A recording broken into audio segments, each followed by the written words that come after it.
মাটির সাথে মিশে যাবে। মানুষ এবং জিন ছাড়া, মানুষ এবং জিন দুইটা জাতিকে আল্লাহ সৃষ্টি করলেন। ওমা খালাকতুল জিন্না ওয়াল ইনসা ইল্লা লিয়াবুদুন। মানুষ এবং জিন ব্যতীত সমস্ত পশু পাখিরা এক সময় কিয়ামতের ময়দানে আল্লাহ তাদেরকে মাটি বানায় দিবে, মাটি হয়ে যাবে।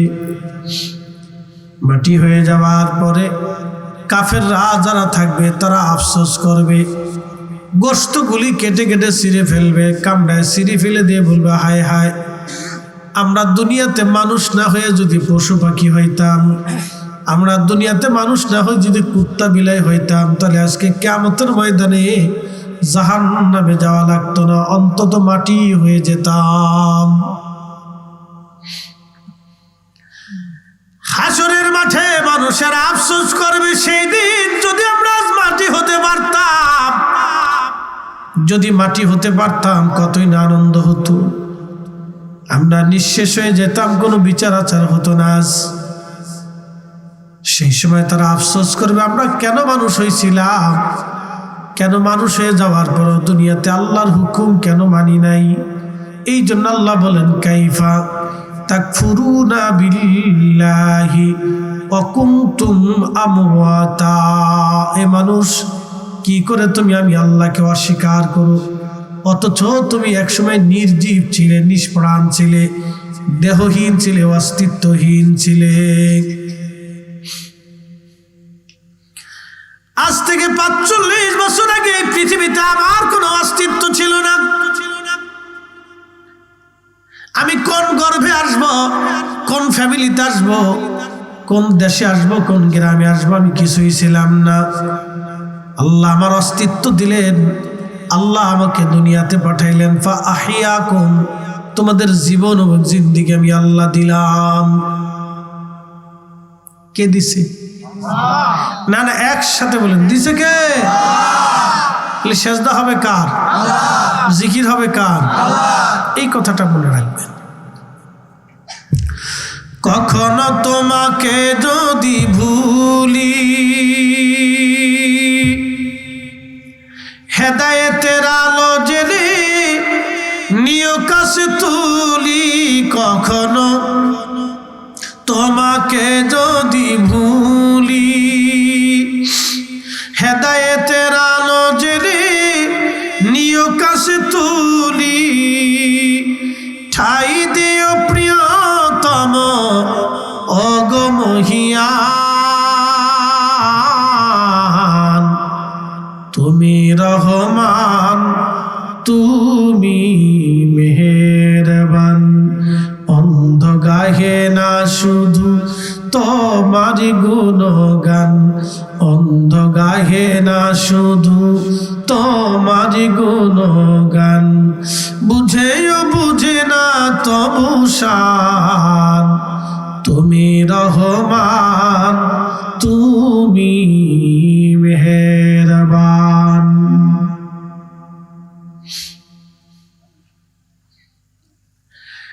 আল্লাহ ডাক দিলেন, বান্দা বাহয়াকুম, তোমার জীবন দিলাম। জীবন কে দিছে? আল্লাহ। মায়ের পেটের ভিতরে আমাদের স্ট্রাকচার তৈরি করছে, গঠন প্রণালীটা আমাদের ইচ্ছায় না আল্লাহর ইচ্ছা। আমাদের মহিলারা অন্তঃসত্ত্বা হলে ডাক্তারের কাছে বারবার যায়। ডাক্তার কি বাচ্চার আকার আকৃতি দিতে পারে? পুষ্টি টুষ্টি দিতে পারে? তাহলে এত লেখাপড়া মেধা দিয়ে কি হইল? এই মেধা দিয়ে আল্লাহ নাই, কি এক পাগল। শয়তানে হাসে, কয় বাপরে বাপ, এইটি তো আমার চেয়ে তো বড় শয়তান। কি এক মেধা, একটু যেন মেধা দিয়ে কয়দিনে বিজ্ঞান শিজ্ঞান ফুরে, আল্লাহ নাই। বুঝতে পারছেন কি পাগল? কয়দিন বিজ্ঞান শিজ্ঞান ফুরিয়ে, পদার্থ রসায়ন ফুরিয়ে, চিকিৎসা শাস্ত্র ফুরিয়ে, এই সেই রসায়ন পদার্থ, এই সেই কাগর ডিম বাগর ডিম কদ্দূর শিখে, এরপরে আল্লাহ নাই, নাস্তিক হয়ে গেছে। হ্যাঁ, আল্লাহ নাই। তো আল্লাহ যে নাই, তোর ওরা জিজ্ঞেস করেন যে তুমি যে মার পেটে ছিলা, তোমার এই সুরত তাহলে কেনাই বানাইলো?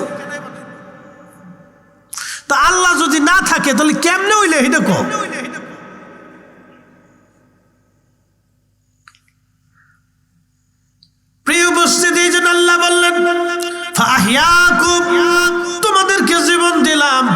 আর এক আয়াতে আল্লাহ বলেন ইয়া আইয়ুহাল ইনসানু মা গাররাকা বিরাব্বিকাল কারীম।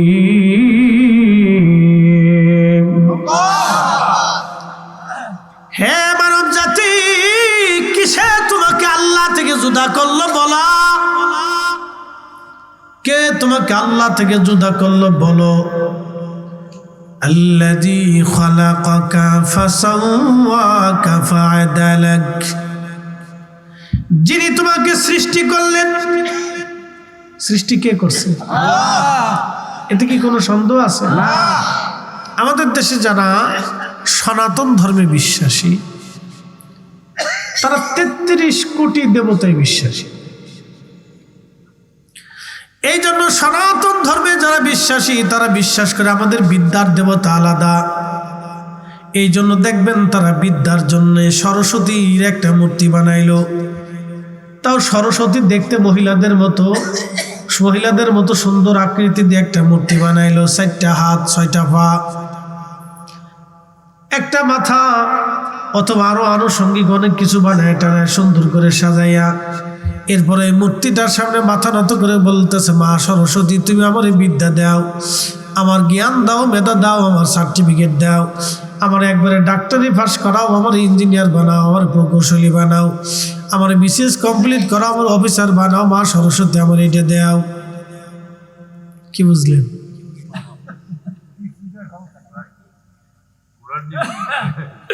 আপনি একটু বুঝেন, সুন্দর করে একটা মূর্তি বানাইয়া এরপরে তাদেরকে মা সরস্বতী তুমি আমার বিদ্যা টিদ্যা দাও। মানে তাদের কাছে বিদ্যার দেবতা হচ্ছে সরস্বতী। বিদ্যার দেবতাকে, এটা তার ধর্ম, আমি কটাক্ষ করতেছি না, আমি বোঝার জন্য বলতেছি।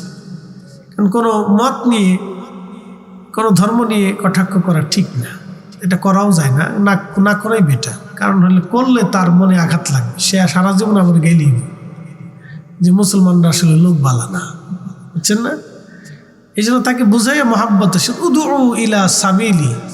এই যে আপনারা যে আটটসিরা অনেকে গাইলে, জীবনে গাইলে আটটসি বন্ধ করতে পারছে, আজাইরে বাজাইরে মানুষ বুঝে না। তো কিছু মানুষ আছে পাগল, বুঝে না, হে মনে করছে আমি গাইলে মনে করে একবার বন্ধ করে দিচ্ছি। আপনি শিখেছে কে দেয় না, আপনি জীবনে পারবেন না। তো গাইলে কোনোদিন মানুষের হেদায়েত আনা যায় না। কোনো ব্যক্তির যদি ভুল হয় তাহলে আপনি তাকে মহাব্বতের সাথে বুঝান যে তোমার এই কাজটা ঠিক না, বুঝতে পারছেন? আপনি গাইলিয়ে কোনোদিনও আটটসিতে ফিরাইতে পারবেন না। এই জন্য আল্লাহ বলছেন উদউ ইলা সাবিলি রাব্বিকা, তোমরা আল্লাহর পথে মানুষদেরকে ডাকো, বিল হিকমতি, হিকমত দিয়ে ডাকো, ও মাউঈদাতিল হাসানা, উত্তম শব্দ দিয়ে, সুন্দর ব্যবহার দিয়ে, শব্দমালা দিয়ে তোমরা মানুষদেরকে আল্লাহর কাছে ডাকো। মুসা আলাইহিস সালাম একটু জালালি ছিলেন। মুসা আলাইহিস সালাম কি ছিলেন? একসাথে কর না, মুসা আলাইহিস সালাম কি ছিলেন? জালালি ছিলেন। মুসারে আল্লাহ বলেন, মুসা তুমি ফেরাউনের কাছে যাও, যাই দাওয়াত দাও, কিন্তু দাওয়াত দেওয়ার সময় কিন্তু তুমি নরম নরম কথা কই, তুমি তো জালালি এসে সেইতে মিথ্যে গেলে বিপদ। আল্লাহু আকবার। তুমি সেইতে যাইও না, তুমি তো জালালি, তুমি মহাব্বতের শব্দ দিয়ে তার দাওয়াত দিও। আল্লাহ নিজে দাওয়াত কিভাবে দিতে হবে শিখিয়েছে। প্রিয় উপস্থিতি হাজিরিন, এই জন্য আল্লাহ রসুলের জীবনে কোনোদিন আপনি দেখবেন না নবীজির প্রাণের শত্রু ছিল আপনার আবু জাহেল। রসুলের জিন্দেগিতে কোনোদিন দেখবে না আল্লাহ নবী আবু জাহেলকে কোনোদিন একটা গালি দিয়েছে, একটা মন্দ কথা বলেছে, তার চরিত্র নিয়ে বাজে কথা বলেছে, তার জীবন নিয়ে কটূক্তি করেছে। আপনি জীবনেও কোনোদিন দেখবেন না আবু জাহেল, আবু লাহাব, উতবা, শাইবা, মুগিরা এবং আবু সুফিয়ান থেকে শুরু করে যারা আমার নবীর সাথে শত্রুতা করত, আল্লাহর নবী কাউকে কখনো গালি দেন নাই, মন্দ বলেন নাই, খারাপ বলেন নাই। আপনি নবীজির জীবনে কখনো খুঁজে পাবেন না, কোথাও আপনি পাবেন না। প্রিয় উপস্থিতি হাজিরিন, মনোযোগের সাথে কথা বললেন, আল্লাযী খালাকাকা, আমি তোমার সৃষ্টি করলাম, ফাসাওয়াকা ফাআদালাক, সুবিন্যস্ত করলাম, সুঠাম করলাম, যেখানে তোমার চোখের পাওয়ার দেওয়ার দরকার চোখের পাওয়ার দিলাম। আচ্ছা বলেন, চোখের আলো যিনি দিলেন তিনি কে? যদি আল্লাহ আলো নিয়ে যান, পৃথিবীর সব চক্ষু বিজ্ঞানী এনেও কে আলো আনতে পারবেন? শুধু যদি আল্লাহ আলো নিয়ে যান, পৃথিবীর সমস্ত চক্ষু বিজ্ঞানী এনেও আপনি আলো ফিরিতে পারবেন।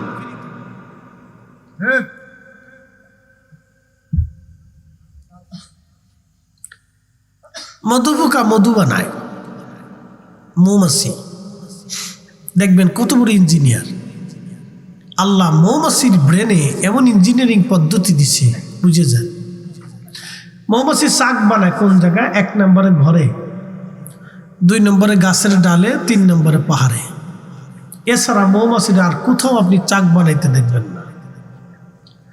এই জায়গায় বাসা বাঁধে। এই মৌমাছি বাসা বাঁধে। মৌমাছির ভিতরে একটা গ্রুপ আছে যারা চাক তৈরি করে, এরা ইঞ্জিনিয়ার মিস্ত্রি মৌমাছি।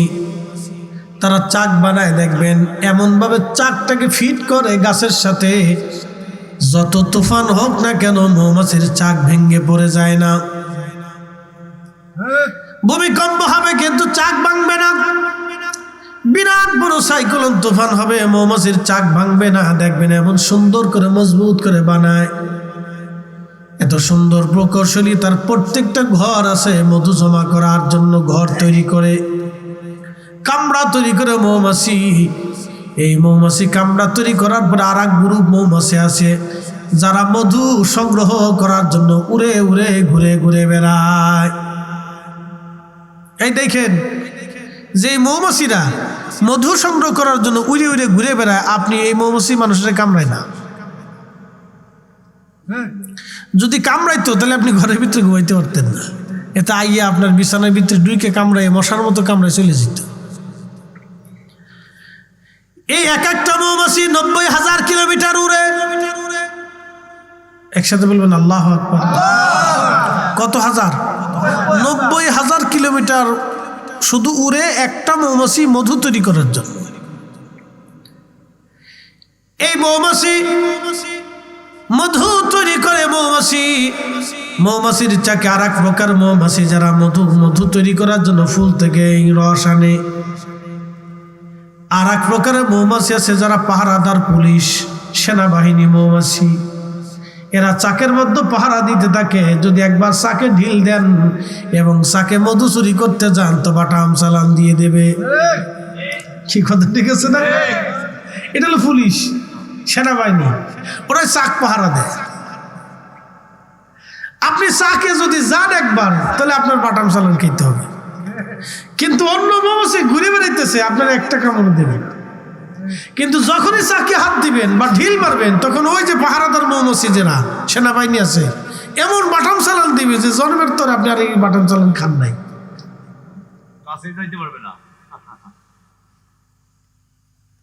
খুব মনোযোগ দিবেন। যে সমস্ত মৌমাছিরা বিভিন্ন ফুল থেকে মধুগুলি সংগ্রহ করে নিয়ে আসে, এই সেনাবাহিনী, পুলিশ মৌমাছিরা কি করে জানেননি? তাদেরকে চেক করে যে তোমরা অরিজিনাল টানছো না ডুপ্লিকেট টানছো, ভালো ডানা মন্দটা, হালাল না হারাম, তারা চেক দেয়। যে মৌমাছি দেখবেন, কিছু মৌমাছি দেখবেন বাথরুম দিয়ে উড়ে বেড়ায়, পেশাবখানা দিয়ে, মসজিদের পেশাবখানা দিয়ে উড়ে বেড়ায়। ওরা পেশাবের ভিতর থেকে সুগার নিয়ে যায়। এই মৌমাছি যখন মধুর চাকের দিকে যায়, তখন এই সেনাবাহিনী মৌমাছিদেরকে পিটাইয়া চাক থেকে আলাদা করে দেয়। দূর হয়ে যা, তোরা হালাল জিনিস আনিস নাই। আল্লাহ এই মধু সম্পর্কে বলে দিছে শিফা উল্লিন নাস, এটা মানুষের জন্য শেফা। তুই কেন পেশাবখানায় গেছিলি? তোরে আর আমাদের দলের মধ্যে রাখা যাবে না। যে এমনভাবে বাটাম চালান দেয়, কাউরে মাইরে ফেলায়, কাউরে চাক থেকে তাড়ায় দেয়। মৌমাছি হারাম নিতে পারে না, অথচ বাংলাদেশের মানুষ হারাম খায় না, খাওয়া ছাড়া ভাত খাইতে পারে না।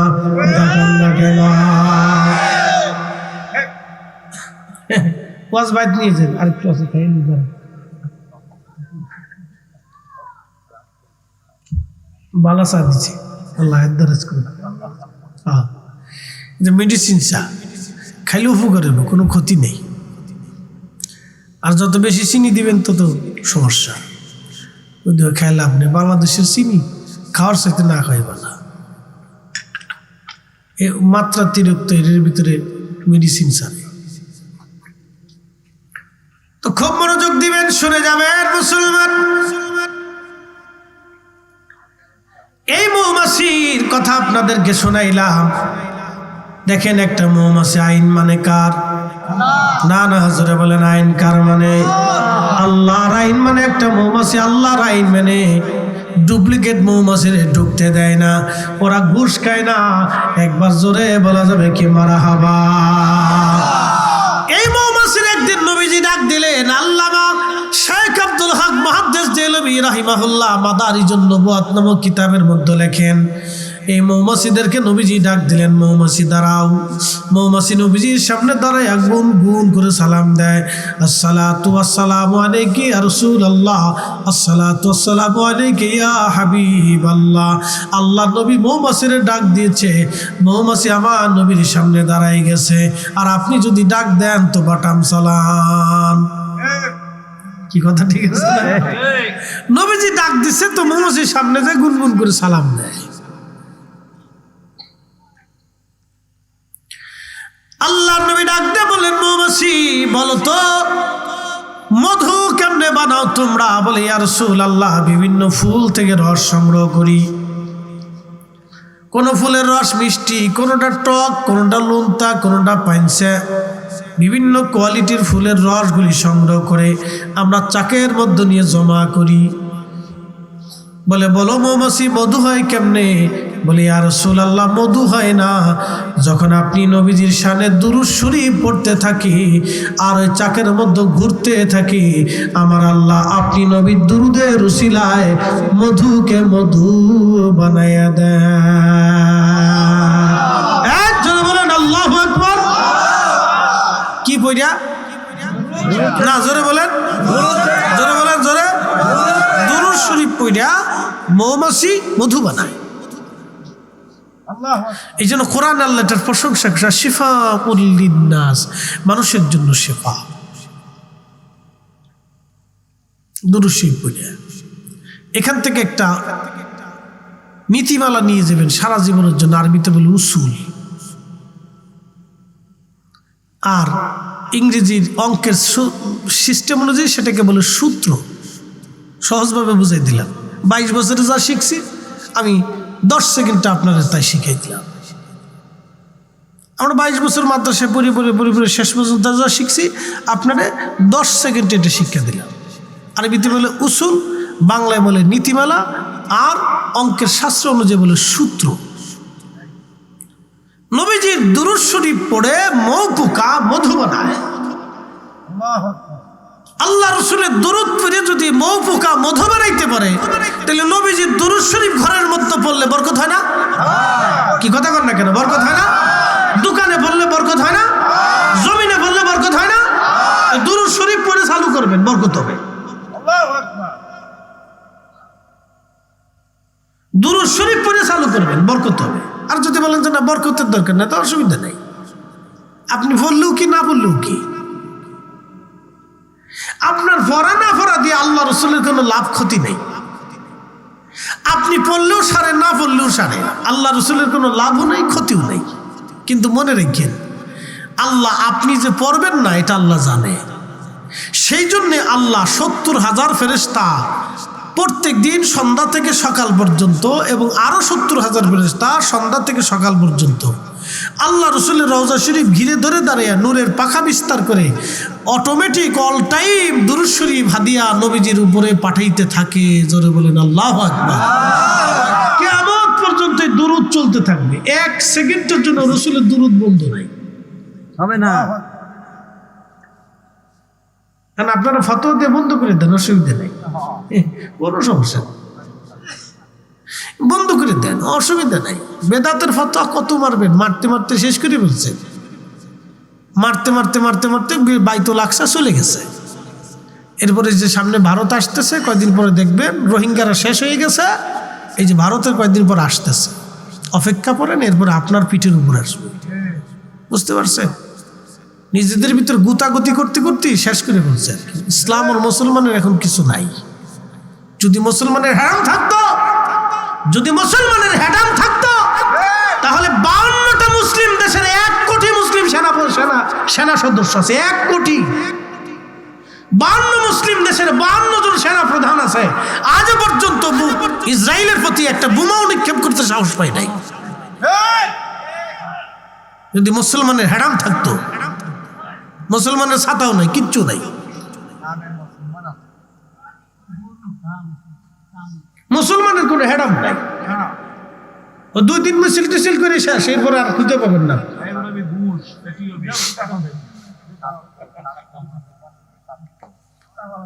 প্রিয় উপস্থিতি হাজিরিন,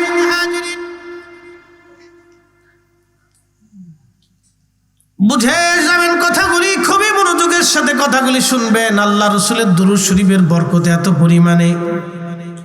প্রিয় নবী বললেন সাহাবীরা রে, মৌমাছিরে মধু বানাও, বলে হুজুর দুরূদ শরীফ পড়ে মধু বানাই। আল্লাহ নবী বলেন আমার উম্মত তোমরা শোনো, সুনান ইবনে মাজার হাদিস, প্রত্যেক মাসে একবার অথবা 7 দিনে একবার বা দিনে একবার মধুগুলি হাতের তালুর মধ্যে নিয়ে চেটে চেটে যদি তুমি খাও, আল্লাহ 99 প্রকার জটিল রোগ থেকে তোমাকে বাঁচায় দেবে। একবার জোরে বলা যাবে কি সুবহানাল্লাহ। কোরআন শরীফে আল্লাহ মধুর কথা বলেছেন, কোরআনে আল্লাহ খেজুরের কথা বলেছেন, আঙ্গুরের কথা বলেছেন, আনারের কথা বলেছেন। কোরআনে আমার রব জয়তুনের কথা বলেছেন, 3 ফলের কথা বলেছেন, দুধের কথা বলেছেন। কোরআন শরীফে এই কথাগুলি আল্লাহ নিজে বলেছেন কোরআনে। এই খাবারগুলির প্রশংসা আল্লাহ নিজে করেছেন, আল্লাহ রসুল নিজে খাইতেন, নিজে করেছেন। এই খাবারগুলি অত্যন্ত বরকতমণ্ডিত খাবার, কিন্তু মুসলমানের অভ্যাস, বাঙালিদের অভ্যাস দুধ বেচে বিড়ি টাইনে খায়। এই কথা খারাপ হয়েছে? দুধ বেচে বিড়ি খায়, ইস বিরাট বড় ভিটামিন। খান খান, খাইয়ে যদি বেহেশত খাইতে পারেন তো চেষ্টা করে দেখেন, আর কি করবেন? খান, খাইতে থাকেন, আর কি করবেন? আমি আর জোর করে তো আর ফিরিতে পারবো না। পারবো? আমি এক মুরব্বিরে একদিন জিজ্ঞেসি, চাচা বিড়ি কয়টা লাগে? কাকা 60টা লাগে। এই কথা কেন না, আমার দিকে থাকেন, ওয়ার শুনে। আমি কাকা কয়টা লাগে? 60টা লাগে। তা আমি বললাম যে কাকা 60টা বিড়ি কেমনে খান? আমার যা কর আমার খাইতে, না খালি চলে না। খান, খাইয়ে যদি বেহেশত পান তো চেষ্টা করেন, আর কি করবেন? 60টা বিড়ি তো পারি গেছে কথাটা। আমি বলছি মানুষ না জিন, যাই কন 60টা লাগবে। তাহলে বুঝেন, সে ঘুমানোর আগে একটা খায়, ঘুমেতে উঠার পরে আরেকটা খায়, বাথরুমে বয়ে খায়। একদিন বাথরুমে ঢুকে বিড়ির গন্ধ, তো পাবলিক টয়লেট ঢুকছি, বিভিন্ন জায়গায় যাওয়া লাগে আমাদের। তো বেরে কেয়ারটেকার আছে, 10 টাকা দিয়ে বলে, আরে বেটা এই ভিতরে বিড়ির গন্ধ পরিষ্কার করতে পারস না? হুজুর আপনার আগে যে ঢুকছিল হাতে বিড়ি টানছে। আমি বললাম বিড়ি টানার জায়গা তো বহু জায়গা আছে, রাস্তা আছে, ঘাট আছে, দোকান আছে, বিভিন্ন জায়গায় মানুষ গাছের নিচে নিচে বসে খায়। তো বাথরুমে কে হুজুর না টানলে ক্লিয়ার হয় না। বুঝলেন নাই মনে হয়? না টানলে ক্লিয়ার হয় না। উপর দিয়ে টানে, নিচ দিয়ে ক্লিয়ার হয়। উপর দিয়ে টানে, নিচ দিয়ে ক্লিয়ার হয়। তার অর্থ হচ্ছে সে বিড়ি ধরে নাই, বিড়ি তারে ধরে ফেলছে। যখনই বিড়ি আপনাকে ধরে ফেললো, তখন বুঝতে হবে আপনার যতবার টান দিবেন ততবার হারাম হবে। যা খাচ্ছেন হারাম খাচ্ছেন। হালালের ফতোয়া দেওয়ার মতো কোনো বেড়া নাই আমার দেশে। যদি পারে তো আসতে কর। কোরআন আল্লাহ হালালান তাইয়্যিব, হালাল খাও, তৈয়ব খাও, পবিত্রটা খাও। আজারে বাজারে খাইতে নিষেধ করছে আল্লাহ। পবিত্রটা খাও, ফ্রেশটা খাও। আল্লাহ ভালো জিনিস খাইতে বলছেন। নবীজি 5 ওয়াক্ত মেসাক করতে হুকুম প্রদান করছেন। প্রত্যেক নামাজের আগে, ওযু করার আগে 5 বার মেসাকের হুকুম দিচ্ছেন। কেন? ইন্তেকালের আগ মুহূর্ত নবীজি আম্মাজান আয়েশাকে বলেন, আয়েশা রে তুমি আমাকে একটা মেসাক বানাই দাও। তা আম্মাজান আয়েশা চিবিয়ে চিবিয়ে একটা মেসাককে নরম করে দিলেন। নবীজি ইন্তেকালের কিছু সময় আগে মেসাক করলেন। বলে কারণ কি? মুখে যাতে গন্ধ না আসে, মুখে যাতে গন্ধ না আসে। নবীজি ইন্তেকালের আগেও মেসাক করছে, সে আল্লাহর সাক্ষাতে যাবে। আপনি 5 ওয়াক্ত নামাজের আল্লাহর সাক্ষাতে আসবেন, আপনি পবিত্র হয়ে আসবেন না? অবশ্যই পবিত্র হয়ে আসতে হবে। প্রিয় ভাই আমার, বুঝার জিনিস, ঝগড়া করার জিনিসটা তো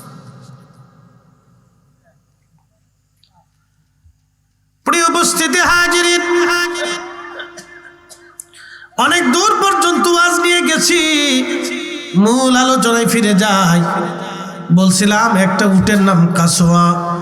এই কাসওয়া উট আল্লাহর জান্নাতে চলে যাবে, আল্লাহ রসুলকে বহন করার জন্য জান্নাতে চলে যাবে। বলে কারণ কি? নবীর ইন্তেকাল হয়ে গেল, 3 দিন পর্যন্ত আল্লাহর নবীকে দাফন করা হয় নাই।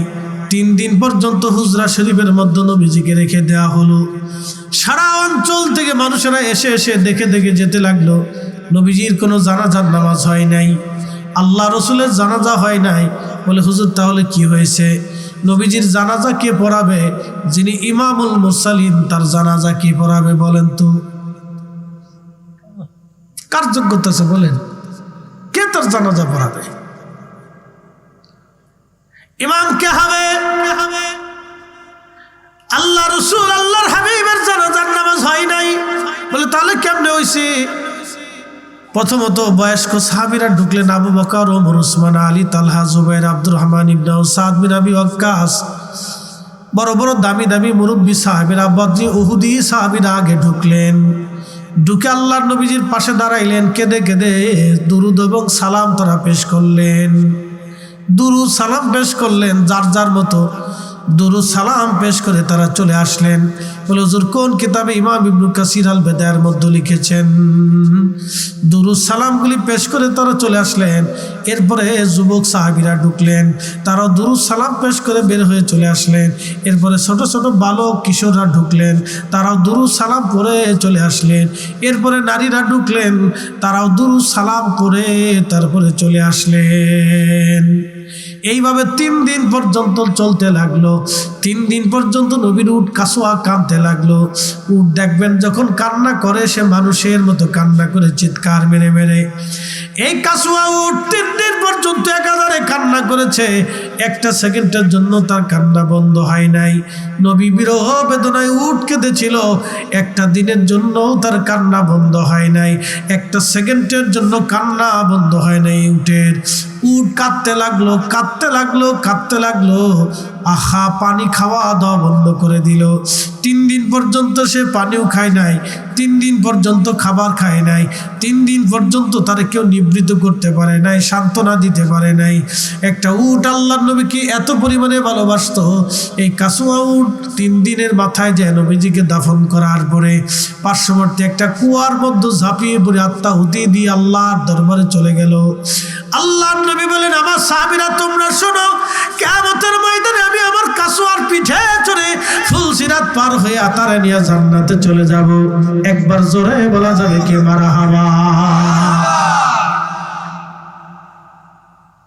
এখন প্রশ্ন করি, জবাব দিবেন? বুঝে থাকলে জবাব দিবেন। উটের কি কোনো শরীয়ত আছে? বুঝেন, উটের কি কোনো শরীয়ত আছে? নামাজ রোজা আছে, হজ যাকাত আছে, তো বেহেশত পেল কি লেগে? উত্তর দেন, আপনারা উত্তর দেন। বেহেশত পেল কি জন্য? সমস্ত উট যেখানে মাটি হয়ে যাবে কিয়ামতের ময়দানে, সেখানে এই উটের পিঠে চড়ে নবীজি বেহেশত চলে যাবে। উটের তো নামাজ নাই, রোজা নাই, পেশাব পায়খানার পবিত্রতা নাই, হালাল হারামের বাজ বিচার নাই। উটের তো কোনো শরীয়ত নাই, আল্লাহ তো তার কোনো শরীয়ত দেয় নাই। তাহলে একটা প্রাণী কেন জান্নাতে দিবে আল্লাহ? আল্লাহর কি দায় থাকছে? শুধু একটা মাত্র কারণ, এই উট আল্লাহ রসুলকে বহন করছিল, ভালোবাসছিল। শুধু বহন করার ভালোবাসার জন্য একটা প্রাণী আল্লাহর বেহেশত চলে। একসাথে বলবেন আল্লাহু আকবার। এই জন্য মহাব্বতের দিলটাকে আল্লাহ রসুলের দিকে রুজু রাখেন, কাজে লাগবে। মহাব্বতের দিলটাকে আল্লাহ রসুলের দিকে রুজু রাখবেন। এশকে রসুলের দিলটাকে এশকে রসুলের দিকে রুজু রাখবেন। এই জন্য আল্লামা ডক্টর ইকবাল একটা শের লেখছেন, মগজ কোরআন রুহে ঈমান জানে দিন, হাসতে হবে রহমাতুল লিল আলামিন। মগজ কোরআন রুহে ঈমান জানে দিন, হাসতে হবে রহমাতুল লিল আলামিন। কোরআনের মগজ বলো, ঈমানের রূহ বলো, ধর্মের প্রাণ বলো, সব কিছুর মূল আল্লাহর হাবিবের ভালোবাসা। আল্লাহর নবীর ভালোবাসা যেখানে নাই, কোরআন সেখানে নাই। নবীর ইশক যেখানে নাই, ঈমান সেখানে নাই। যেন আমার পীর মুর্শিদ একটা শের বলতেন, ঈমান ও আমল আমার নবী মুস্তাফাই রে, জাহান্নামে পড়ে থাকি নাহি কোনো ভয় রাখি, জাহান্নামে পড়ে থাকি নাহি কোনো ভয় রাখি, ইশকে মুহাম্মাদির মালা যদি গলায় রয় রে, ইশকে মুহাম্মাদির মালা যদি গলায় রয় রে। নবী মানলে আল্লাহ মানা হয়ে যায়, নবী মানলে আল্লাহ মানা হয়, রসুল মানলে আল্লাহ মানা হয়ে যায়। এরপরে আসেন আর একটু, আল্লাহ রসুল বলেন আর একটা বস্তু জান্নাতে চলে যাবে, সেটার নাম উস্তুনে হান্নানা। কিয়ামতের ময়দানে সমস্ত বস্তুগুলি মাটি হয়ে যাবে।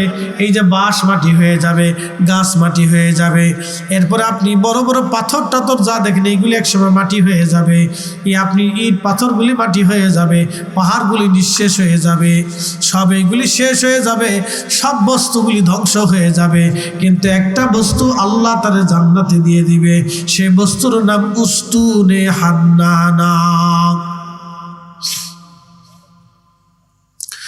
যদি কখনো মদিনাতে যান, প্রিয় নবীজির মিম্বার শরীফ, যে মিম্বারে দাঁড়ায় নবী খুতবা দিতেন, প্রিয় নবীজির মিম্বার হুজরা শরীফ থেকে মিম্বার পর্যন্ত রওজাতুম মিন রিয়াজিল জান্নাহ, আল্লাহর নবী বলছেন এটা জান্নাতের বাগান।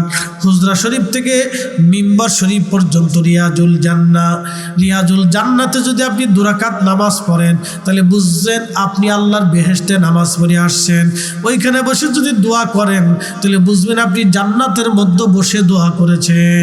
কারণ এই অংশটুকুন কিয়ামতের ময়দানে আল্লাহ রসুলের জান্নাতের সাথে অ্যাডজাস্ট করে দেওয়া হবে। একবার জোরে বলা যাবে কি মারহাবা। অথচ এত হাজার নবী গেল, রিয়াজুল জান্নাহ পাবেন না। আমার নবী মসজিদে নববী বানাইলেন, হুজরা শরীফ থেকে মিম্বার শরীফ পর্যন্ত আল্লাহ রিয়াজুল জান্নাহ বানাই দিলেন। এখন প্রশ্ন, কারণ কি? মক্কাতে রিয়াজুল জান্নাহ নাই, বাইতুল আকসাতে রিয়াজুল জান্নাহ নাই, মদিনাতে রিয়াজুল জান্নাহ হলো কেন? তা আল্লাহ নবী হুজরা থেকে মিম্বার, মিম্বার থেকে হুজরা, এই জায়গাটুকু মিম্বার কেন হলো? রিয়াজুল জান্নাহ আল্লাহ কেন বানাইলো? আল্লাহর নবী প্রত্যেকদিন নামাজে যাইতেন আসতেন, যাইতেন আসতেন, যাইতেন আসতেন, যাইতেন আসতেন। একসাথে কেন? আল্লাহু আকবার। যাইতেন আসতেন, সূত্র সোজা, স্কয়ার প্লাস বি স্কয়ার। যাইতেন আসতেন, যাইতেন আসতেন, যাইতেন আসতেন, বারবার যাইতেন আসতেন। আল্লাহ ডাক দিল, হাবিব বারবার যান আর আসেন, এই জায়গাটুকুর বেহেশতের টুকরা। আল্লাহু আকবার। না না, জোরে বলেন আল্লাহু আকবার। নবীর কারণে। একসাথে বলেন, কার কারণে?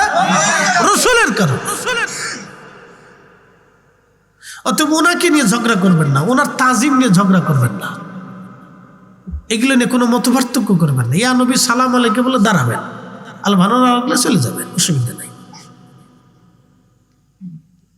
রসুলকে সালাম দিলে দাঁড়াবেন, ওনার ইজ্জত নিয়ে টাল বেটাল করেন না, ওনার সম্মান নিয়ে আপনার অন্তরের জন্য গাফুলিতি না আসে, এটা মনে রাখবেন। কারণ উনি সর্বোচ্চ সম্মানের অধিকারী। উনি যা চাইছে আল্লাহ তাই দিছে, উনি যা চাইছে আল্লাহ তাই দিছে। একসাথে বলবেন আল্লাহু আকবার। উনি যা চাইছে আল্লাহ কি দিছে? উনি যা চাইছে আল্লাহ কি দিছে? তাই দিছে। উনি যা চাইছে আল্লাহ তাই দিছে। কাফেররা এসে রসুলকে বলল, আপনি আবতার, সূরা কাউসারের তাফসীর শুনে দেখতেছি, আবতার। আবতার শব্দের অর্থ হচ্ছে নির্বংশ। কি বংশ? কাফেররা নবীকে এরকম বলতো, আবতার, নির্বংশ, নির্বংশ, নির্বংশ। আল্লাহ রাসূলের খুব কষ্ট হতো। নবীজির 3 জন বেটা দিছিলেন আল্লাহ, আল্লাহ নিয়ে চলে গেলেন। কাফেররা খালি বারবার খালি কইতো নির্বংশ নির্বংশ, আফতার আফতার আফতার। আল্লাহ রাসূলের খুব কষ্ট হইতো, ব্যথা দিত বারবার। নবীজি খুব কষ্টের মনোযোগ নিয়ে কষ্ট নিয়ে একদিন ঘুমিয়ে পড়ছেন। ঘুম থেকে উঠে নবীজি খুব উৎফুল্ল আনন্দিত। সাহাবায়ে কেরাম বললেন, ইয়া রাসূলুল্লাহ, আপনি এত আনন্দিত কেন? বলে, সাহাবীরা, আজকে আল্লাহ আমারে এমন একটা সূরা দিয়েছে, এমন একটা আয়াত দিয়েছে, এমন একটা সূরা আল্লাহ দিয়েছে যা কাউকে কোনোদিন দেয় নাই। একসাথে বলবেন আল্লাহু আকবার। নবীজি বেজার। কে বেজার? রাসূল বেজার। আচ্ছা, আপনার সন্তানরা আপনি ভালোবাসেন না? কথা কন না কেন? সন্তানরা ভালোবাসেন না? বাসেন দেখে ওরা যা চায় জমি বিক্রি করে হলেও দেন। কথা ঠিক আছে না? বাপের রক্ত বিক্রি করে হলেও সন্তানরা খুশি করে, কারণ ওরা বেজার হইলে বাবার কি কলিজায় ব্যথা লাগে। কারণ আপনি হচ্ছেন সন্তানের খলিল, আর আপনার সন্তান হচ্ছে আপনার মেহবুব।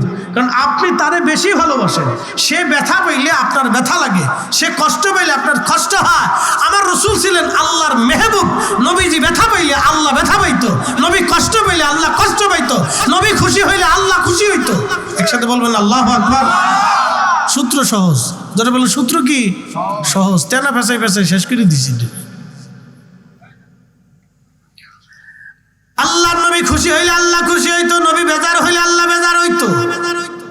তো কাফেররা নবীকে গালি দিতে দিতে কষ্ট হলো, নবী ঘুমাইলেন। আল্লাহ সূরা নাজিল করলেন, ইন্না আ'তাইনাকাল কাউসার। নবী গো, নিশ্চয় আমি আপনাকে হাউজে কাউসারের মালিকানা দিয়ে দিলাম। আল্লাহু আকবার। কিসের মালিকানা? সাহাবায়ে কেরাম বলেন, ইয়া রাসূলুল্লাহ, হাউজে কাউসার কি? প্রিয় নবী জবাব দিলেন, সাহাবীরা, হাউজে কাউসার হলো জান্নাতের একটা নদী। কিসের নদী? জান্নাতের একটা নদী। হাউজে কাউসার হলো জান্নাতের একটা নদী। এই নদীর তলদেশ হবে ইয়াকুত, জমরদ, মণিমুক্তা দিয়ে বানানো। নদীর দুইটা পার হবে স্বর্ণ দিয়ে বানানো। নদীর যে পেয়ালা থাকবে দুই পাশে পেয়ালা, এই পেয়ালাগুলি হবে স্বর্ণ মণি মুক্তা দিয়ে গঠিত বানানো। আকাশের নক্ষত্র যত পরিমাণে এই নদীর পেয়ালা হবে তত পরিমাণে। সাহাবীরা রে, আমি জান্নাতে যাইয়া মেরাজের রাত্রিবেলা এই নদীর পানি হাতায় আসছি। নদীর পানির ভিতর থেকে মিষ্কের ঘ্রাণ আসবে, আর এই নদীর পানি হবে দুধের চাইতেও সাদা, মধু চাইতেও মিষ্টি, বরফের চাইতেও ঠান্ডা। একবার জোরে বলা যাবে কি মারহাবা। এই নদী আল্লাহ আমারে মালিকানা দিয়ে দিছে, আমি এই নদীর মালিক। আল্লাহ আমারে বানাইলো জান্নাতের নদী। তার মানে আপনি জান্নাতে যাইয়া পানি পান করতে হইলে আল্লাহ রসুলের এজাজত নিয়ে করা লাগবে। উনি এই নদীর মালিক। তাল বেটাল করে লাভ হবে না। আল্লাহ ধরা খাওয়াই দিছে রসুলের দরবারে। নবীর সাথে বিয়াদবি করবা, খবর হয়ে যাবে। জান্নাতে যাওয়ার রাস্তা তালাশ করে পাবা না। 1000 বছর ইবাদত হইলেও জান্নাত হবে না।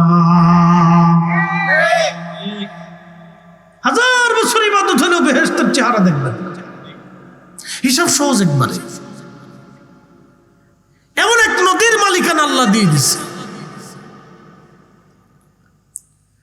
আল্লাহ বলেন, জাযাউহুম ইনদা রাব্বিহিম জান্নাতু আদনিন তাজরি মিন তাহতিহাল আনহারু খালিদিনা ফিহা আবাদা।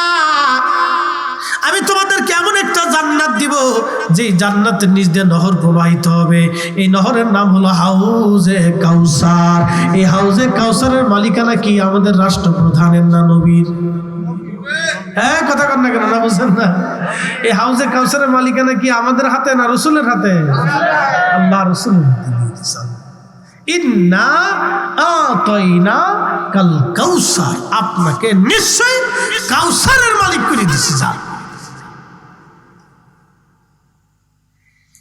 নবীজি বললেন, সাহাবীরা, এই হাউজে কাউসার জান্নাতের ভিতর থেকে কিয়ামতের মাঠে আল্লাহ প্রবাহিত করবে। কিয়ামতের মাঠে প্রবাহিত করবে।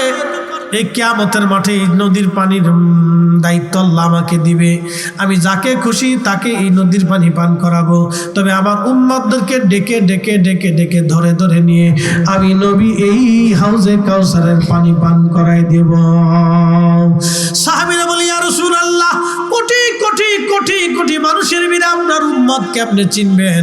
নবীজি জবাব দিলেন, সাহাবীরা, আমার উম্মত 5 ওয়াক্ত নামাজ পড়বে, নামাজের আগে ওযু করবে, এই ওযুর চিহ্নগুলি তাদের নূর চমকাইতে থাকবে। এই নূর দেখে দেখে আমি হাউজে কাউসারের পানি পান করাইয়া আমার উম্মত আগে নিয়ে জান্নাতে চলে যাব। একসাথে বলেন আল্লাহু আকবার। আমরা কার আগে জান্নাতে যাব? সবার। জোরে বলেন, আমরা কার আগে জান্নাতে যাব? সবার। এটা কি আমাদের গুণে না নবীর গুণে? এই বুঝে যান, আমাদের গুণে না, আমাদের গুণে না। এখন যদি জিজ্ঞাসা করি, বলে কেন? বাংলাদেশের অর্থনীতি কিসের উপরে চলে? কর, সুদের উপরে। বুঝেন নাই মনে হয়? বাংলাদেশের অর্থনীতি কিসের উপরে চলে? যারা বলেন, বাংলাদেশ ব্যাংক কিসের উপরে চলে? বাংলাদেশ ব্যাংক লেনদেন করে বিশ্ব ব্যাংকের সাথে। বিশ্ব ব্যাংক কিসের উপরে চলে? সুদের উপরে চলে। বাংলাদেশ ব্যাংক কিসের উপরে চলে? সুদের উপরে চলে। বাংলাদেশ ব্যাংকের অনুমতি ছাড়া বাংলাদেশের কোনো ব্যাংক চলে না। বাংলাদেশের ব্যাংকরে, বাংলাদেশ ব্যাংকের সমস্ত ব্যাংকে সুদ দেয়। ইসলামী ব্যাংক বলেন আর ইসলামী ব্যাংক বলেন, সব ব্যাংকই এই বাংলাদেশ ব্যাংকে কি দেয়? সুদ দেয়, লাভ দেয়, রাষ্ট্রকে দেয়। আর বাংলাদেশ ব্যাংক যতগুলি ব্যাংক আছে, ব্যাংকিং পদ্ধতি ছাড়া বাংলাদেশে কোনো ব্যবসা বাণিজ্য, পণ্য আমদানি রপ্তানি কিছু হয় না। তার মানে সুদ ভিত্তিক আমদানি রপ্তানি বাংলাদেশে সব কিছু চলে। যদি তাই হয় তাহলে এবার আপনি বুঝেন বেহেশত কেমনে যাবেন। যান, এবার বেহেশত নিয়ে যান গিয়া। নামাজ পড়লে চলে যাবো নাকি?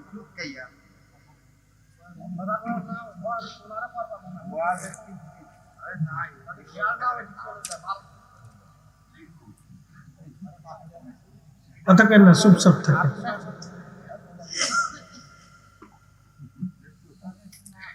আমি আপনার বুঝাইলাম। এখন প্রশ্ন রাখতে পারেন যে হুজুর তাহলে আমরা উপায় কি? উপায় আছে। একসাথে কোন আল্লাহু আকবার। আমি আপনাদেরকে এত সময় দুঃখের সংবাদ দিচ্ছি, এখন সুখের সংবাদ দিই। উপায় আছে। একসাথে জোরে বলেন আল্লাহু আকবার। এটা ভয় ধরাইয়া আপনারা গম ছুটাইলাম, বুঝছেন নি? বিরাট ভয় ধরাইছি। ভয়টা সত্য, এটা হবে। এটা 1450 বছর আগে আল্লাহ রসুল বলে দিয়ে গেছে। কেমনে বলছে শুনে যান। আল্লাহ রসুল বলেন, আমার উম্মত 85টা আলামতের সুগ্রা হবে পৃথিবীতে কিয়ামত আসার আগে। কয়টা? 85টা আলামতের সুগ্রা হবে। ছোট ছোট আলামত আসবে। তার ভিতরে একটা আলামত হলো আমার উম্মত সুদের সাথে জড়িয়ে যাবে। বলি ইয়া রাসূলুল্লাহ কেমনে?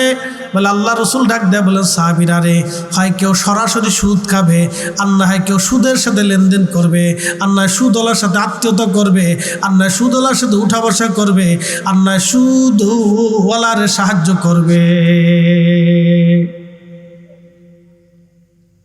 আমাদের কিছু করার নাই। বিশ্ব ব্যাংকিং ব্যবস্থা এখন এই সিস্টেমে, আমাদের কিছু করার নাই, কিছু করার নাই, আমাদের কিছু করার নাই, আমাদের কিচ্ছু করার নাই। তাহলে বলবেন হুজুর তাহলে আমরা কি করব? আমাদের অধিক পরিমাণে ইস্তেগফার ছাড়া আর কোনো রাস্তা নাই। অধিক পরিমাণে ইস্তেগফার এবং আল্লাহর কাছে ক্ষমা চাইতে হবে বেশি বেশি করে, আল্লাহ মাফ করে দেন। এবং আল্লাহ রসুলের দরবারে সুপারিশ চাইতে হবে, ইয়া রাসূলুল্লাহ আপনি বেজার হয়েন না, আপনি আমাদেরকে ক্ষমা করে দেন, কবুল করে নেন। আজ থেকে 30 বছর আগে এদেশের মানুষের ব্যাংকের সাথে লেনদেন ছিল না।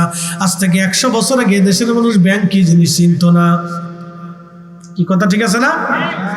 আজ থেকে 100 বছর আগে দেশের মানুষ ব্যাংক কি জিনিস জানতো না। এই জন্য পূর্বতন মুরব্বীরা অনেকে কবরে চলে গেছে, তারা এই ব্যাংক ট্যাঙ্ক পদ্ধতি কিছু জানতো না। আগে কিছু জীবন্ত ব্যাংক ছিল, যারা মানুষ তাদের কাছে টাকা জমা দিয়ে আসতো, যেইভাবে জমা দিত সেইভাবেই তারা ফেরত দিত। আর এখন টাকা দিয়ে আসলে আপনি খুঁজেই পাবেন না, তারও পাওয়া যাবে না, তার গোষ্ঠী শুদ্ধে পাওয়া যাবে না, ফোনও পাবেন না, এলাকাও পাবেন না। কথা কন না কেন? হুজুর উপায় কি? উপায় আছে, ভয় নাই। মাফ করবে কি? না না, একসাথে বলেন কে করবে? না না, জোরে বলেন কে করবে? আমরা তো টাকা আমাদের রাখতে হবে ব্যাংকে, ঘরে রাখলে ডাকাইতে নিয়ে যাবে। কথা তো খারাপ না। দেশে যেমনি চোর ডাকাত দিয়েছি, মুরগি পর্যন্ত চুরি করে নিয়ে যায়। বাপরে বাপ, ওরে চোরে চোর, কি চোর হয়েছে দেশে, গরু মুরগি হাঁস ভেড়া বকরি যা পায় তাহলে চুরি করে নিয়ে চলে যায়।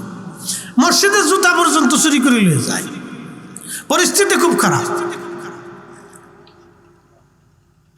আপনি বুঝেন কি অবস্থা, মসজিদের জুতা পর্যন্ত চুরি করে নিয়ে যায়।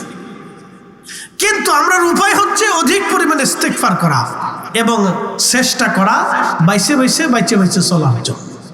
কথা ঠিক আছে না ভাই? এছাড়া আর বিকল্প কোনো ব্যবস্থা আমাদের নাই হাতে। আল্লাহ রাসূল বলছেন আমার উম্মতে এরকম হয়ে যাবে, উম্মতের ভিতরে এটা ছড়ায় যাবে। বর্তমান বিশ্ব অর্থনৈতিক ব্যবস্থা সারা পৃথিবীতে এইভাবে ছড়িয়ে গেছে। সৌদি আরব বলেন, মধ্যপ্রাচ্য বলেন, পৃথিবীর এমন কোনো দেশ নাই যে এই দেশের সাথে বিশ্ব ব্যাংকের সংযোগ না আছে, অর্থনৈতিক লেনদেন না আছে। এই জন্য আল্লাহ রাসূল কথা বলেছিলেন যে আমার উম্মত একবারে মিশে যাবে, সুদের সাথে সয়লাব হয়ে যাবে, রন্দে রন্দে সুদ ছড়িয়ে যাবে। হয় সাহায্য করবে, নয় বন্ধুত্ব করবে, নয় আত্মীয়তা করবে, এরকম ছড়িয়ে যাবে। আমার দিকে তাকান, আমাদের দেশে আজ থেকে 30 বছর আগে কিস্তিওয়ালাদেরকে মানুষ দেখতে পারত না। এখন কিস্তিওয়ালারা কিন্তু বিরাট দোস্ত, না বন্ধু হয় নেই, এক কথা বলেন, কিস্তিওয়ালারা বিরাট দোস্ত। খুব মনোযোগ দেবেন, কিস্তিওয়ালারা এখন বিরাট বড় বন্ধু। সারা বাংলাদেশে রন্দে রন্দে বিভিন্ন এনজিও বিভিন্ন জায়গা ছড়ে ছিটিয়ে আছে, তারা মানুষদেরকে সহযোগিতা করে। এখন প্রশ্ন করবেন কেন করে, কিভাবে করে? তারা টাকা দেয়, টাকা নেয়, লাভ নেয়, লাভ দেয়। আপনি 1 লক্ষ দিবেন, 10,000 লাভ দিবেন, তাহলে আপনাকে টাকা দিবে। এখন প্রশ্ন কিস্তি লাগবে কেন? 1450 বছর আগে আল্লাহর নবী বললেন আমার উম্মত কর্জে হাসানা দাও। কর্জে হাসানা যদি দাও তাহলে আল্লাহ তোমার সৎকার সওয়াব দিবে। তুমি কর্জে হাসানা দাও, তোমার ভাইকে কর্জে হাসানা দাও। কর্জে হাসানা মানে বুঝছেন নি? হাওলাত দাও, তোমরা তোমার ভাইকে তুমি হাওলাত দাও, তাহলে আল্লাহ তোমার সৎকার সওয়াব দিবে। এখন হাওলাতের সিস্টেম চেঞ্জ হয়ে গেছে বলে, কারণ কি? হাওলাত দিলে আর ফিরে পাওয়া যায় না। কথা ঠিক আছে না? হাওলাত দিলে ফিরে পাওয়া যায় না। বাপরে বাপ, পাইতে হলে মনে হয় যে তার সাথে যুদ্ধ করতে হবে। যুদ্ধ করতে হবে, নিবে 6 মাসের জন্য, 6 বছরে খুঁজে পাওয়া যায় না। ফোন নাম্বার বন্ধ, ঝগড়া ফাসাদ, সালিশ দরবার, বিরাট কিছু। ঠিক মানুষ যখন এরকম প্রতারণার শিকার হইতে লাগলো, তখন মানুষ বললো না আর হাওলাত দেব না, কিস্তির দোকানে যাও। এনজিওলারা চিন্তা করলো সুযোগ একটা পাইলাম, এবার টাকা নিবি, টাকা দিবি, যদি না দিস ঘরের গরু ধরে নিয়ে চলে আসবো। তাহলে কিস্তি বাড়ছে, এটাকে আমাদের ভুলের জন্য। উম্মত যদি সুন্নতের আমল করত তাহলে আজকের কিস্তি হইতো না। পাওনাদার যদি ঠিক মতো পাওনা ফেরত পাইত, পাওনাদার যিনি হাওলাত নিছে তিনি যদি ঠিক মতো ফেরত দিয়ে দিত, তাহলে আজকে আমাদের কিস্তির প্রয়োজন ছিল না। কথা ঠিক আছে না ভাই? কিসের প্রয়োজন ছিল না? কিস্তির প্রয়োজন ছিল না। আমাদের ভুলের জন্য আমরা যখনই আল্লাহ রাসূলের সুন্নাত থেকে, আদর্শ থেকে সরে আসছি, তখনই আমাদের উপর বিপদ চেপে আসছে।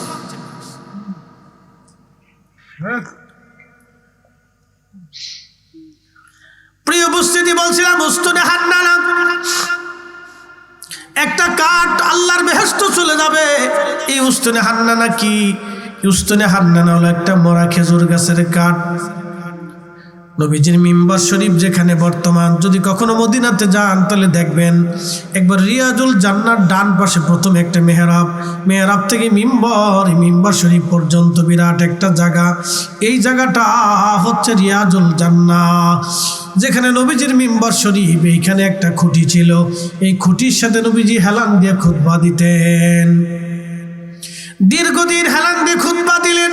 দীর্ঘদিন হেলান দিয়ে খুতবা দেওয়া শেষ হয়ে যাওয়ার পরে একদিন সাহাবে کرام বলেন, ইয়া রাসূলুল্লাহ, বাইতুল মালে অর্থাৎ কোষাধ্যক্ষে অর্থ মন্ত্রণালয়ে কিছু অর্থ জমা পড়েছে, হুজুর অনুমতি যদি দেন তাহলে আপনার জন্য একটা মিম্বার তৈরি করে আনবো। আপনার কষ্ট হয়, এভাবে কাঠের সাথে হেলান দিয়ে খুতবা দিতে হয়। আল্লাহ নবী বলেন আনো। সাহাবে کرام পরের জন্য সুন্দর করে একটা মিম্বার বানায় নিয়ে আসছে। মিম্বার আনার পরে প্রিয় নবীজি ওই খুতবা শুরু করলেন, সাহাবীরা বসা, নবীজি খুতবা দিচ্ছেন। ঠিক এমন সময় পিছন দিক থেকে কান্নার আওয়াজ আসে, ডুকরিয়ে ডুকরিয়ে মানুষের মতো কান্না করতে লাগলো। সাহাবে কেরাম আশ্চর্য হয়ে গেলেন, ব্যাপার কি, কারণ কি, এত সুন্দর কান্না কার থেকে আসে? সাহাবীরা একজন আরেকজনের দিকে তাকায় দেখেন, কেউ কান্না করে না, কিন্তু নবীজির পিছন দিক থেকে কান্নার আওয়াজ আসে, কে ওইখানে কান্না করে। আল্লাহ নবী খুতবা বন্ধ করলেন, পিছনের দিক তাকায় দেখলেন সেই উস্তনে হান্নানা, যে মরা কাষ্ঠটা খেজুর গাছের কাঠ, ওই মাটির মধ্যে দাবা ছিল, গাড়া ছিল, ওই কাঠটার ভিতর থেকে ডুকরিয়ে ডুকরিয়ে কান্না আসতেছে। নবীজি খুতবা বন্ধ করে দিয়ে তাকে বুকের মধ্যে জড়িয়ে ধরে আদর শুরু করলেন। উস্তনে হান্নানা, তুমি কাঁদো কেন? বলে, ইয়া রাসূলুল্লাহ, বিরহ বেদনা সহ্য করতে না পেরে কাঁদি। বলে, উস্তনে হান্নানা, বিরহ বেদনা কি? উস্তনে হান্নানা বলেন, ইয়া রাসূলুল্লাহ, বিরহ বেদনা এতদিন আপনি আমার সাথে হেলান দিয়ে খুতবা দিতেন, আজ আমি বুঝছি আর কোনোদিন আপনি আমার সাথে হেলান দিবেন না, মিম্বর বানানো হয়েছে। নবীজি বিরহ বেদনায় পড়ে আমি কান্না করি। আল্লাহ নবী বলেন, উস্তনে হান্নানা, বলো তোমার কি কান্না বন্ধ হবে না? উস্তনে হান্নানা বলেন, হ্যাঁ ইয়া রাসূলুল্লাহ, কান্না বন্ধ হবে, তবে আপনি বলে দেন নবী গো, কিয়ামতের ময়দানে আপনি আমার সারা জান্নাতে যাবেন না। একবার জোরে বলা যাবে কি মারহাবা? ইয়া রাসূলুল্লাহ, ইয়া হাবিবাল্লাহ, ইয়া রাসূলুল্লাহ, পাই যদি নবী গো আপনার দিদার, মউত যাত না থাকিবে না আমার, দয়া যে করিয়া দিও গো দিদার, দয়া যে করিয়া দিও গো দিদার, ইয়া রাসূলুল্লাহ, ইয়া হাবিবাল্লাহ, ইয়া রাসূলুল্লাহ। মাতা পিতা যাহাদের অন্ধকার কবরে দেখি নবীজি মায়াবী নজরে, মাতা পিতা যাহাদের অন্ধকার কবরে দেখি নবীজি মায়াবী নজরে, তরায়া লইয়া হাসর মাজারে, তরায়া লইয়া হাসর মাজারে, ইয়া রাসূলুল্লাহ, ইয়া হাবিবাল্লাহ, ইয়া রাসূলুল্লাহ, ইয়া হাবিবাল্লাহ। আল্লাহুম্মা সাল্লি আলা, জবান খুলে, আহা মাশাআল্লাহ।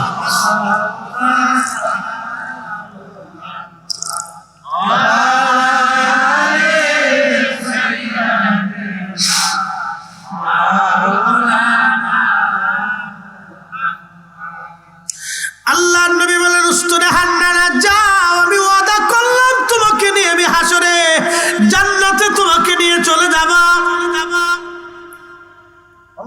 আচ্ছা বলেন তো, উস্তনে হান্নানার কি জীবন ছিল?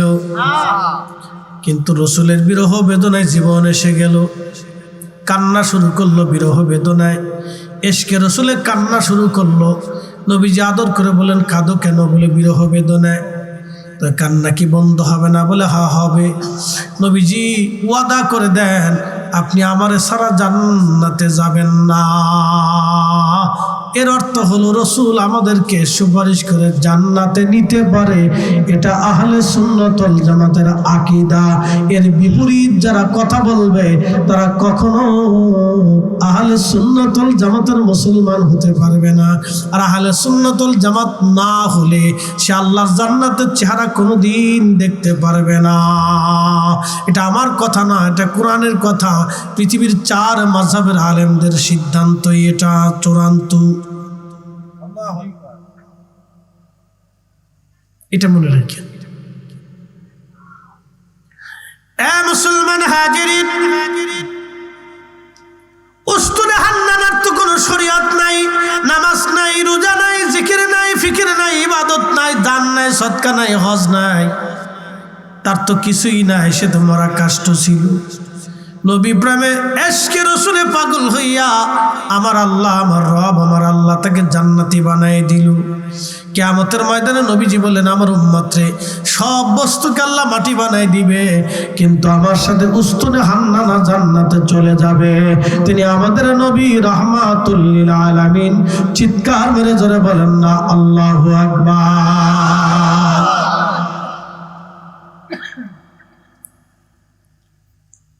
শোনেন, তৃতীয় নম্বর আর একটা আছে প্রাণী, হুদহুদ। হুদহুদ হচ্ছে সুলাইমান আলাইহিস সালামের পাখি, গোয়েন্দা ডিভিশনের প্রধান, গোয়েন্দা ডিভিশনের প্রধান হুদহুদ। এই হুদহুদ সারা দুনিয়া উড়ে উড়ে বেড়াইতো, সে সারা দুনিয়া ঘুরে ঘুরে বেড়াইতো। বিভিন্ন রাজাদের দরবারের কোনায় জানালার পাশে চুপচাপ বসে থাকতো। রাজারা কি গল্প করে, কি কথা বলে, গোপনে গোপনে এই হুদহুদ শুনে শুনে এসে সুলাইমান আলাইহিস সালামের কাছে বলে দিত। একসাথে বলবেন না মারহাবা। গোয়েন্দার নাম কি? হুদহুদ। জোরে বলেন কি নাম? হুদহুদ। এর কথা কোরআনে। সেই জন্য তারা এই 7 জন যুবককে তারা করলো। এই যুবকরা দৌড়ায় দৌড়াইয়া পাহাড়ের গুহার মধ্যে তারা আশ্রয় নিল, এবং এই কুকুরটা তাদের পিছু পিছু আইসা গুহার সামনে বসে বসে পাহারা দিতে লাগলো। খেয়ে না খেয়ে ওই গুহার সামনে সে একটা অবস্থায় মারা গেল। মারা যাওয়ার পরে আল্লাহর কাছে এতটাই ভালো লাগলো, একটা কুকুর মনিবের মহব্বত করতে যাইয়া খেয়ে না খেয়ে মনিবের মহব্বতে গুহার সামনে মারা গেল। আল্লাহর নবী সহিহ বুখারীতে কিতাবুল আম্বিয়ার মধ্যে নবীজি বললেন, কুকুরের এই ভালোবাসার জন্য আমার রব, আমার আল্লাহ এই কুত্তাটাকে আল্লাহর জান্নাতে নিয়ে চলে যাবে 7 জন ওলিকে ভালোবাসার জন্য। একবার জোরে বলা যাবে কি মারহাবা। এই আমার দিকে দেখেন, কাকে ভালোবাসার জন্য? আল্লাহর ওলিকে ভালোবাসার জন্য। 7 জন ওলিকে মহব্বত করার কারণে ওই জমানাতে আর কোনো মুসলমান ছিল না, ওই 7 জনই ছিল। ওই জমানাতে আল্লাহকে আল্লাহ বলার মতো আর কেউ ছিল না, ওই 7 জনই ওলি ছিল। 7 জনই ছিল, এই 7 জনই। এই জন্য মনে রাখবেন, ওলিদের জমাত কিয়ামত পর্যন্ত টিকে থাকবে, এটা মনে রাখেন। হ্যাঁ, এটা আল্লাহর ওয়াদা। এই যে বাংলাদেশে, আমি আপনার একটা পরিসংখ্যান দিই, বাংলাদেশের জন্ম কত সালে? 71-এ, ঠিক আছে না? তাহলে এখন বয়স কত? 55 বছর। তো বাংলাদেশের বয়স কত বছর? 55 বছর। এখন অনেক মানুষের বয়স আছে। কালকে এক ভৈরবে ওয়াজ করতে গেছি, এই এক মুরব্বীরে দিয়ে দাদায় বই দিয়েছে। দাদা বয়স কত? আঙ্গুল উঁচা করে দেয়, বুঝছেন? বুড়া কেমন বুড়ার বুড়া। আমি বললাম, দাদা বয়স কত? আঙ্গুল উঁচা করে এমনি দেয়। আমি 100 বছর বয়স। আমি ওখানে আজান দিই মসজিদে, মুয়াজ্জিন। মাশাআল্লাহ, বেড়া একটা বেড়াই 100 বছর এখন বসে বসে ওয়াজ শুনে, আবার আঙ্গুল উঁচা করে কে 100?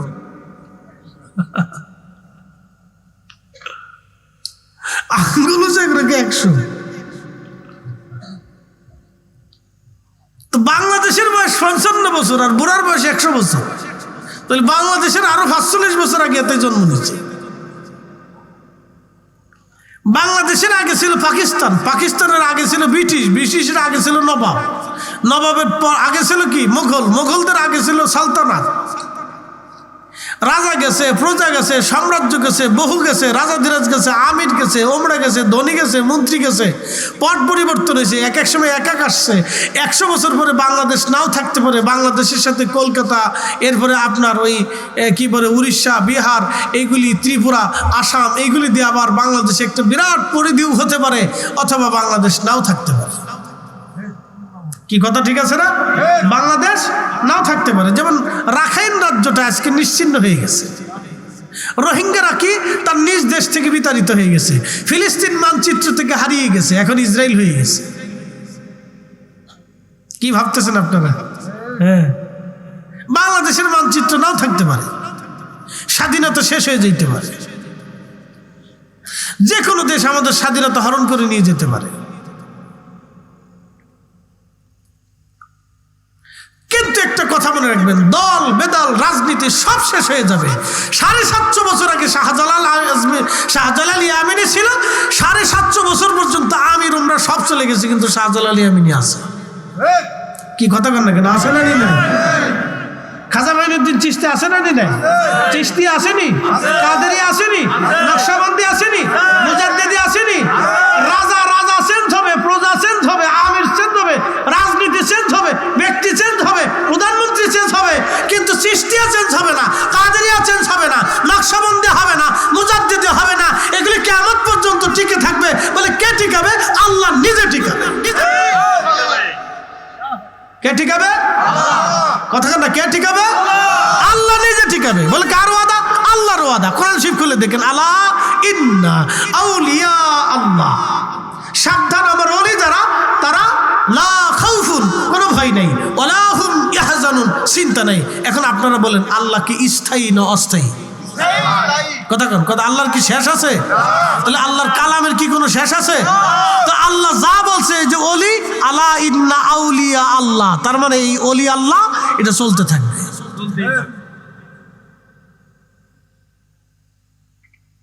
আমি আপনি যত বিরোধিতা যাই করি কোনো লাভ নেই, বিরোধী আজ রে খামা খা ফেসাল করে ফালাফালি লাফালাফি কয়েকদিন পর দেখবেন নাই, শেষ। আলা ইন্না আউলিয়া আল্লাহি লা খাউফুন আলাইহিম ওয়ালা হুম ইয়াহজানুন, ভয় নেই, চিন্তা নেই, ভয় নেই, চিন্তা নেই। আল্লাহ বলছে আল্লাযীনা আমানু ওয়া কানু ইয়াত্তাকুনা লাহুমুল বুশরা ফিল হায়াতিদ দুনিয়া ওয়া ফিল আখিরাহ। দুনিয়াতেও সুসংবাদ, আখিরাতেও সুসংবাদ। তারা দুনিয়ারও বাচ্চা, আখিরাতের বাচ্চা, কবরের বাচ্চা। দুনিয়াও ধন্য, কবরে ধন্য, হাসরে ধন্য, তারা সারা জীবনই ধন্য থাকবে। একসাথে বলবেন না মারহাবা? আপনাদেরকে বলি, বাংলাদেশের প্রাক্তন প্রধানমন্ত্রী মারা গেছে না? রাষ্ট্রপতি মারা গেছে না? কি কথা কন না কেন? প্রাক্তন প্রধানমন্ত্রী আগে ছিল, মারা গেছে না? রাষ্ট্রপতি মারা গেছে না? ওনাদের কবরের কাছে কয়জন যায়?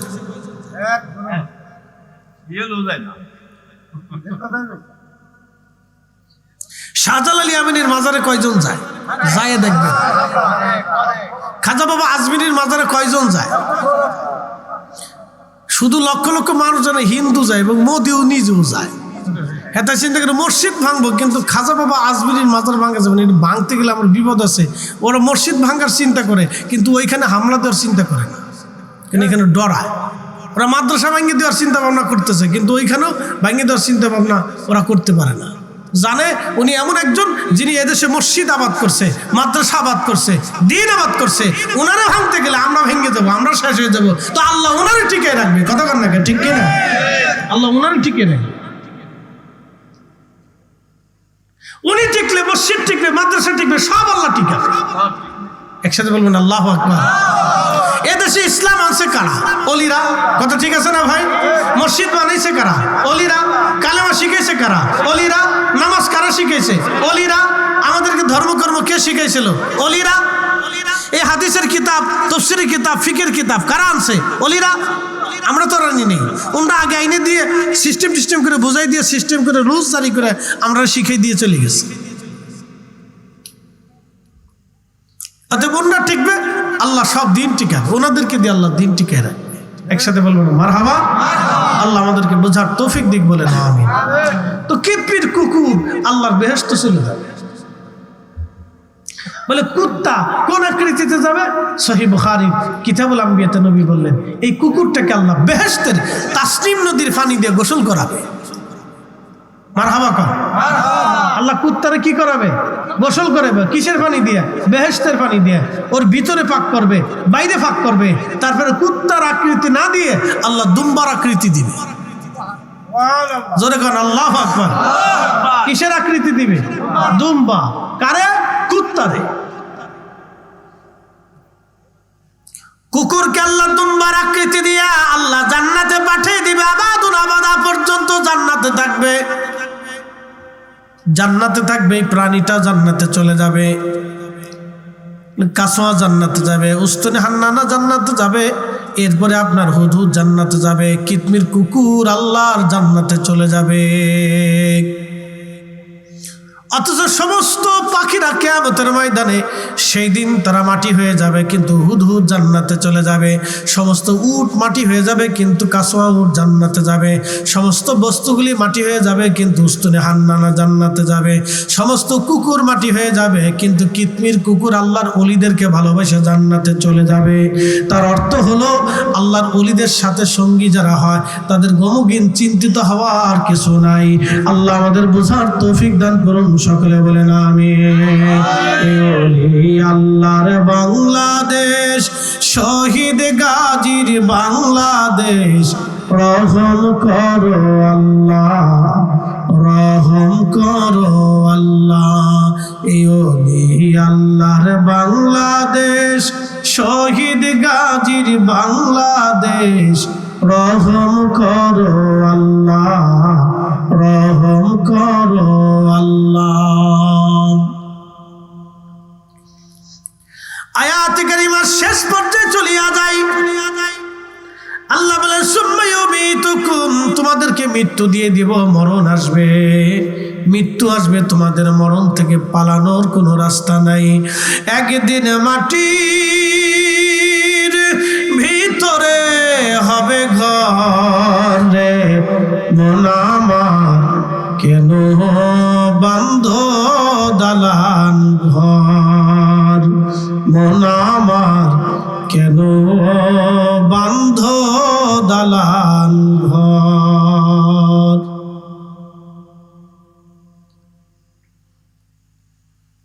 সুম্মা ইউমীতুকুম, তোমরা মৃত্যু দিয়ে দেব। সুম্মা ইউহয়ীকুম, মৃত্যুর উপরে আবার জিন্দা বানাবো। একসাথে বলবেন আল্লাহু আকবার। এখান থেকে এখন একটা মাসালা বোঝাই, কেউ জিম টিম দিয়ে না, বুঝে যান। মানুষ মরে যাওয়ার পরে কি শেষ? এই যে বুঝে গেছেন, মানুষ মরে যাওয়ার পরে শেষ। যদি শেষ হইতো তাহলে সুম্মা ইউহয়ীকুম কোরআন আল্লাহ বলতেন না, ইউহয়ীকুম, তোমরা আবার জিন্দা বানাবো। কবরের একটা জগৎ আছে, দুনিয়ার যে জগৎ দেখতেছেন কবরে এরকম একটা জগৎ আছে। এই কবরের ভিতরে মানুষ থাকবে, ইল্লিন অথবা সিজ্জিন, ইল্লিন অথবা সিজ্জিন, দুইটি স্থান হবে, হয় জান্নাত না হয় জাহান্নাম। আল্লাহ রাসূল বলেন আল কবরু রাউযাতুম মিন রিয়াজিল জান্নাহ, কারো কারো কবর আল্লাহ রিয়াজুল জান্নাত, জান্নাতের বাগান আল্লাহ বানায় দেয়। আল কবরু হুফারুম মিন হুফারাতিন নার, কারো কারো কবর আল্লাহ আমার আল্লাহ জাহান্নামের টুকরা বানায় দেয়। হুফরাতুম মিন হুফারাতিন নার, আল্লাহ কারো কারো কবরকে জাহান্নামের টুকরা বানায় দেয়। তাহলে কবর জাহান্নাম হবে, কবর জান্নাত হবে। কবর কি হবে? জান্নাত হবে, আর না হয় জাহান্নাম হবে, আমলের কারণে, ইমানের কারণে। কথা ঠিক আছে না? তাহলে কবর কি শেষ? না, কবর শেষ না, মানে মৃত্যু মানে শেষ না। মৃত্যু হচ্ছে প্রস্থান, আপনি এক জগৎ থেকে আরেক জগতে চলে গেলেন, এক স্থান থেকে আপনি আরেক স্থানে চলে গেলেন। এই জন্য গোরস্থানে যায় কি করতে হয়? সালাম দিতে হয়। একসাথে বলেন, গোরস্থানে যায় কি করবেন? সালাম। এখন যারা শেষ হয়ে গেল তারা সালাম দিয়ে কি করবেন? এই জন্য শেষ না, ওই সালাম আপনার সে শুনে এবং সালামের জবাব দিয়ে থাকে, আপনার জন্য দোয়া করে। কবর মানে শেষ না, কবর মানে আরেকটা জগতের শুরু। এরপর আল্লাহ বলে সুম্মা ইউহয়ীকুম, তোমরা আবার কবরের ভিতর জিন্দা বানাবো। সুম্মা ইলাইহি তুরজাউন, এরপরে আমি আল্লাহর দরবারে তোমাদেরকে প্রত্যাবর্তন করাবো, হাসরের ময়দানে আবার দাঁড়া করাবো। একবার জোরে বলা যাবে কি মারহাবা। জিন্দেগি তো যাইরে ফাঁকি দিয়া রে সোনার আদর, জিন্দেগি তো যাই ফাঁকি দিয়া। ও আদমরি বাগ ধরিয়া গেছে দাড়ি বাসে গোটা চারি সমন জারি গিয়াছে করিয়ারে সোনার জিন্দগি তো যায় ফাঁকি দিয়া। শোনেন, মানুষ কবরে চলে যাওয়ার পরে আর একটা জিন্দিগি আসে বিদায় দোয়ার ব্যবস্থা আছে। যদি মানুষ মরিয়ে একেবারে শেষ হয়ে যেত, তার আর কিচ্ছু না থাকতো, তাহলে এই দোয়া খায়ের কোনো প্রয়োজন হইতো না, ছিল না। এই জন্য দোয়া, মানুষ ইন্তেকালের পরে আর একটা জগৎ আসে বিদায় তার জন্য দোয়া করতে হবে।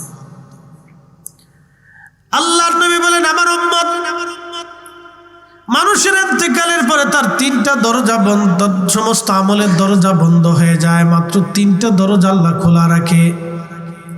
এক নাম্বার সদকায়ে জারিয়া, আপনি একটা মসজিদ বানাইলেন, যতদিন নামাজ হবে সওয়াব হবে। মসজিদে ফ্যান দিলেন, এসি লাগাই দিলেন, অথবা টাইলস করে দিলেন, সিমেন্ট কিনে দিলেন, বালু দিলেন, রড দিয়ে দিলেন, মিম্বার বানাই দিলেন, মাইক কিনে দিলেন, কার্পেট বিছাই দিলেন, মসজিদের সেবায় আপনি যা দিলেন, মসজিদ থাকবে, নামাজ হবে, আপনার আমল নামায় নেকি চলবে। একটা কোথাও টিউবওয়েল গেড়ে দিলেন, মানুষ পানি খাবে, নেকি চলবে। আর একটা বট গাছ লাগাইলেন, মানুষ ছায়া পাবে, নেকি চলবে। ফল গাছ লাগাইলেন, পশু পাখিরা খাবে, নেকি চলবে। এটা সদকায়ে জারিয়া। আর একটা হলো এলেমের খেদমত। আপনি মাদ্রাসা বানাইছেন, আলেম বানাইছেন, একটা এতিম সন্তানকে আপনি আলেম বানিয়েছেন। এতিমকে আপনি আলেম বানিয়েছেন।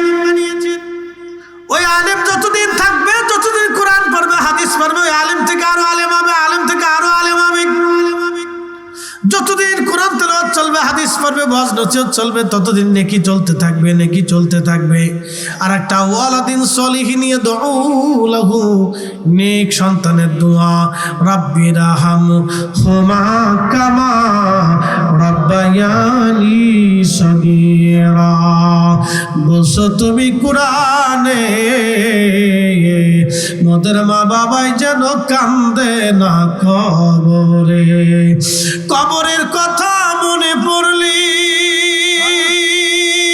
ভয় লাগে মোর মনেতে, মনেতে। মোদের মা বাবাই যেন কান্দে না কবরে। আল্লাহুম্মা সাল্লি আহা জবান খুলে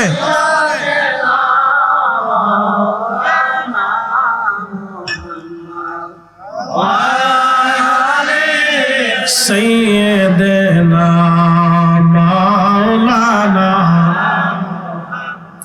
তার অর্থ, তার মানে কিয়ামত পর্যন্ত দোয়া চলবে। কি কথা না বুঝেন?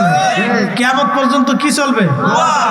আওয়ালাদিন সলিহিন ইয়াদউ লাহু, নেক সন্তানের দোয়া।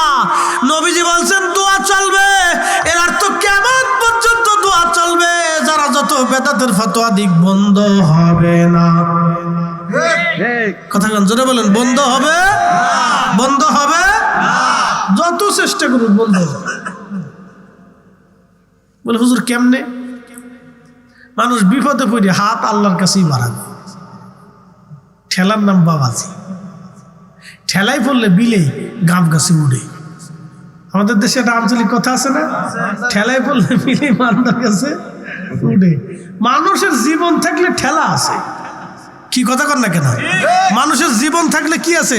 ঠেলা আছে, বিপদ আছে। আমরা আঞ্চলিক ভাষাকে ঠেলা বিপদ যাই করে। মানুষের জীবন যত সময় আছে বিপদ আছে, কারণ কোরআনে আল্লাহ বলছে ইন্না মাআল উসরি ইউসরা, দুঃখের পরে সুখ আছে। তার মানে দুঃখ থাকবে, সুখও থাকবে। ওই যে আগে আপনারা বুঝাইছি নীতিমালা, উসুল, সূত্র, এগুলি থেকে আপনার পয়েন্টে পয়েন্টে শিখিয়ে দিছি। আপনাদের অনেকে জিম টিম ঘুম টুমাইছে, অনেকে বুঝতেছেন না বিষয়টা। তারপরে খাওয়ার পর আবার মনে পড়বে না, অসুবিধা নাই। ঘুম ভাঙলে ঠিক হয়ে যাবে ইনশাআল্লাহ, অসুবিধা নেই। আবার বুঝাইতেছি ইন্না মাআল উসরি ইউসরা। আল্লাহ বলছেন দুঃখের পরে সুখ আসে। একসাথে কোন না মারহাবা। দুঃখের পরে সুখ আসে, জোরে কোন দুঃখের পরে সুখ আছে। যারা বলেন দুঃখের পরে সুখ আছে, এর অর্থ হলো দুঃখও থাকবে সুখও থাকবে। আর যতদিন দুঃখ থাকবে ততদিন বান্দা হাত বাড়াবে কার কাছে? আপনি ফতোয়া দিলেও বাড়াবে, না দিলেও বাড়াবে, বিপদে পড়ে হাত বাড়াবে আল্লাহ।